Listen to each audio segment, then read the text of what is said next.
Hey everybody, welcome back to another midweek moment. So a couple of weeks ago, my family had the opportunity to travel to the Sudan underground mine just to the west of Ely. And rather than just staying on the surface, we went underground. And I gotta tell you, it freaked me out a little bit. You see, what they do is they load about 15 of you into a little elevator. Really, it's just a cage. And it's about 8 by 8 feet. And they shoot you underground down a half mile at a top speed of about 11 miles an hour. And it rattles pretty good as you're going down the shaft for those 3 minutes.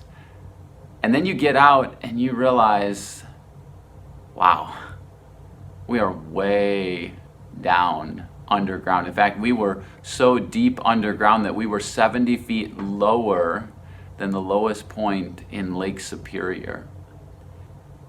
And all of that caused me to begin to think about eternity and the overwhelming nature of that. Ecclesiastes chapter 3 verse 11 says that God has set eternity in the hearts of human men. And its vastness no one can fathom.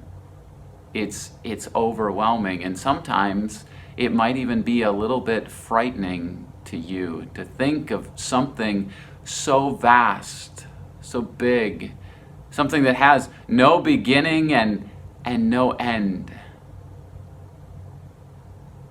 If that's where you find yourself, and that's where I found myself in that moment as I was a half mile underground, the reality check for me, what pulled me back and what still pulls me back when I find myself overwhelmed thinking about the future and eternity, is to think about who's there. Is to think about God. And to think about His limitless love.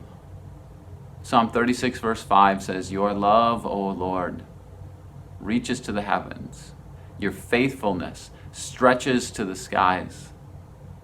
And then Paul says in Ephesians chapter 3, verse 18, he says, "I pray that you, together with all other believers, would know how wide and high and deep is the love of Christ Jesus." It's a love that surpasses knowledge.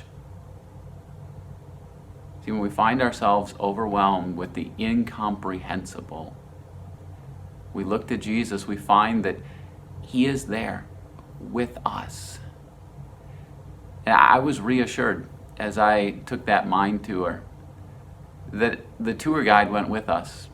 Here's a tour guide who had been underground in that mine for years, and he felt comfortable. And because he was comfortable, I was comfortable. Jesus has been there. Jesus is from eternity.